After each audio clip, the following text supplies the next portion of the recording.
Hey guys, my name is Mason Bates. I'm a graduate student with Illinois State University studying procedural generation, and I'm here to give you a brief overview of procedural world building. Before I get started, I want to let you guys know that I'll be referencing a number of different concepts and ideas from multiple academic papers, along with different games as examples. So, if you're interested in playing these sort of games that I talk about, or reading a bit more in depth, I'll be linking everything in the description down below for you. But, without further ado, let's get started. So what is procedural world building? Well, it's the practice of building a world by means of procedural content generation, or PCG for short, which means using systems, equations, and either noise or randomness to automatically generate content for the product, a game in our case. PCG can be used for a whole host of things, generating terrain, narrative encounters, buildings, levels, simulations, and much, much more. Notably, anytime you're looking at content that's generated uniquely within a game experience, be it for a world or just an event, that content is procedurally generated. PCG is also a great tool for developers to quickly and easily make content that would normally take many times longer to handcraft, and can often make a world feel unique, alive, and responsive to the player in a way that pre-planned or traditional content can fail to. However, PCG is also often criticized for being repetitive and dreary, and, when misused, can make even enjoyable games feel drawn out or obnoxiously iterative. Whenever you work on procedurally generating a system or idea, you first need to have a strong idea of the subject that you're trying to generate. You need to have a deep understanding of what makes that subject important to the project, both inside and out. So to understand procedural world building, we first need to understand what world building is really about.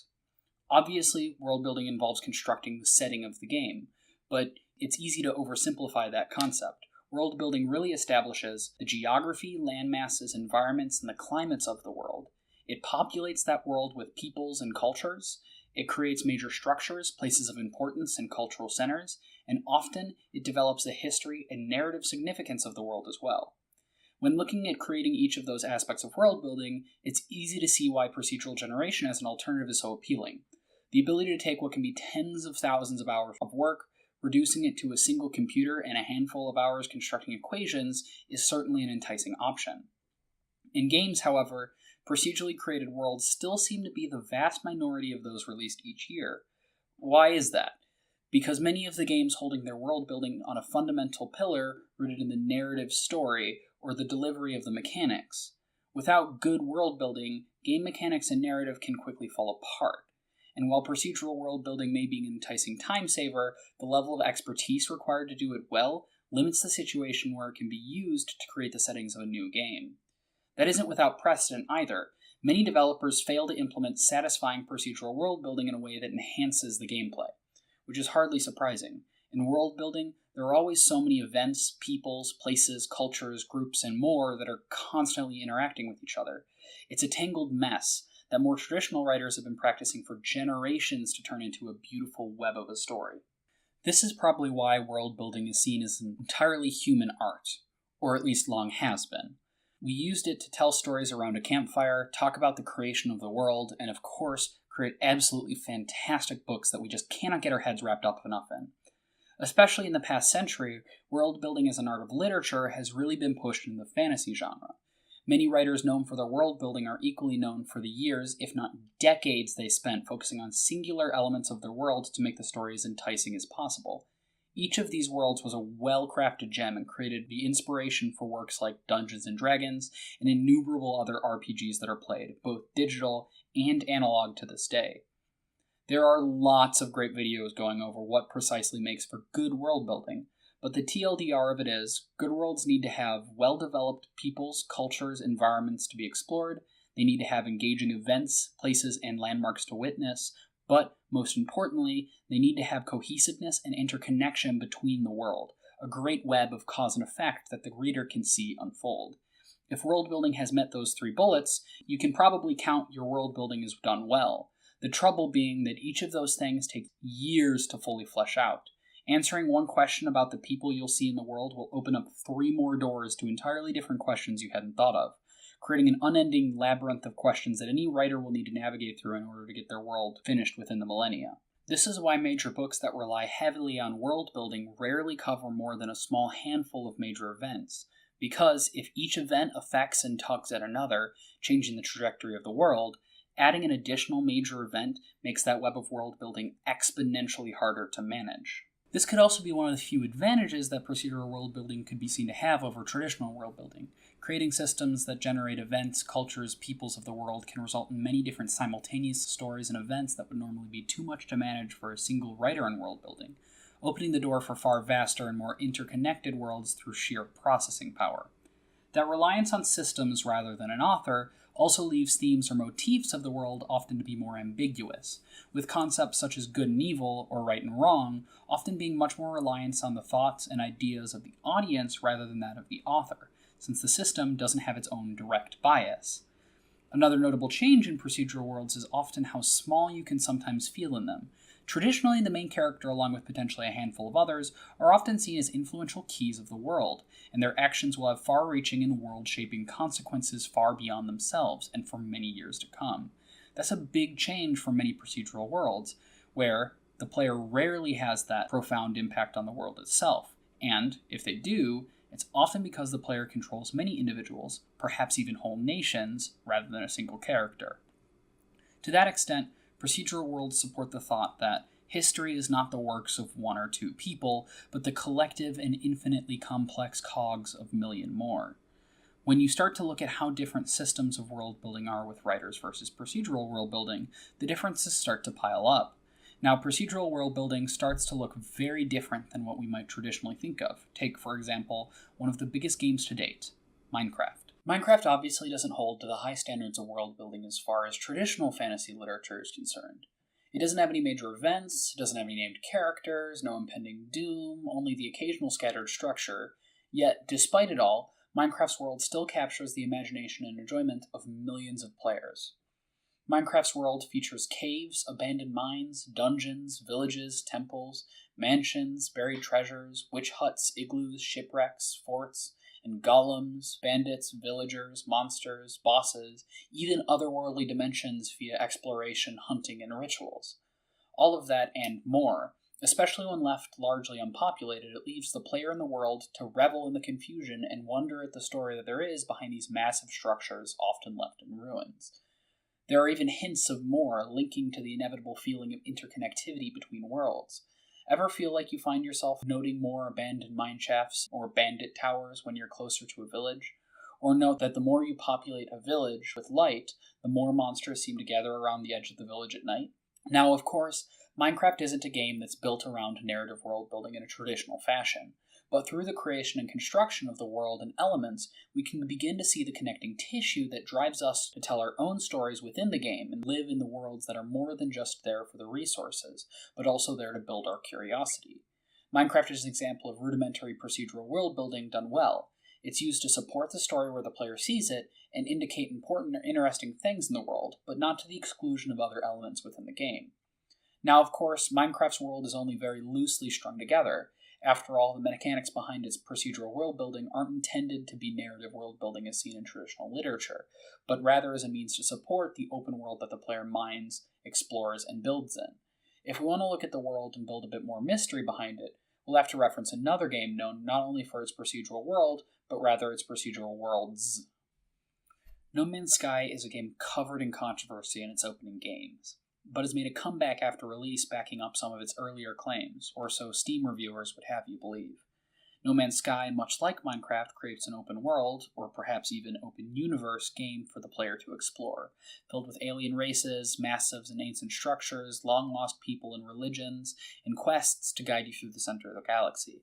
Especially recently, the game has been praised for how much more populated the worlds feel, and how much there is to do even in small areas of the galactic map as a whole. Here, the world is more interconnected. Performing certain tasks will guarantee the prosperity of particular groups or individuals on selected planets, and each provide the player a reason to explore throughout the world. Aliens each have their own motivations for doing what they are, and you can learn their languages and start to understand more of what they say over time.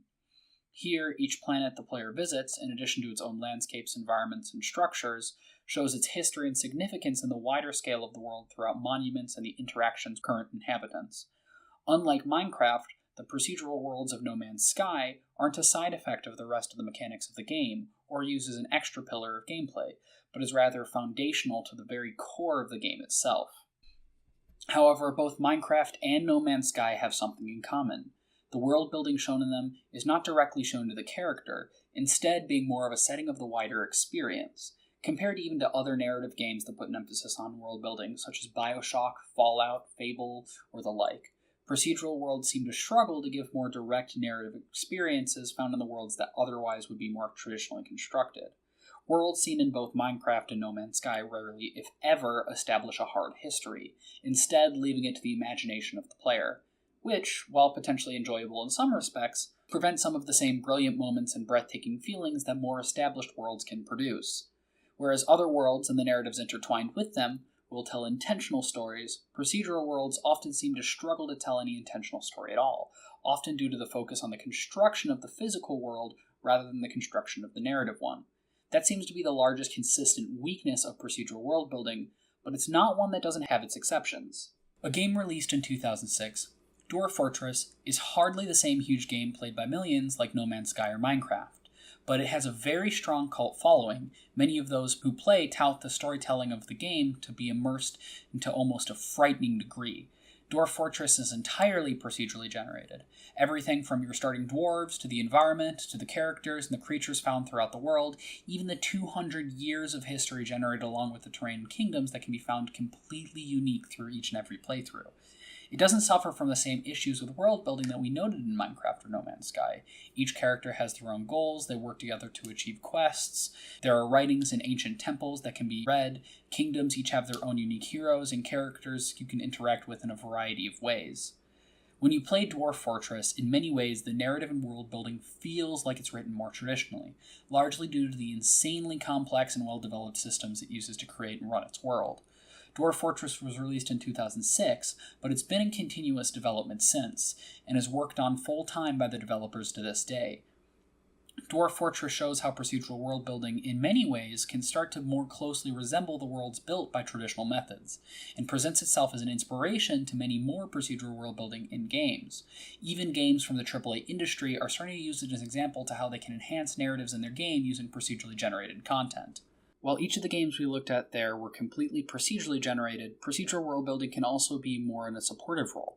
Red Dead Redemption 2 is a great example of this, generating a number of several mini-narrative events that allow you to establish your character more effectively within the world.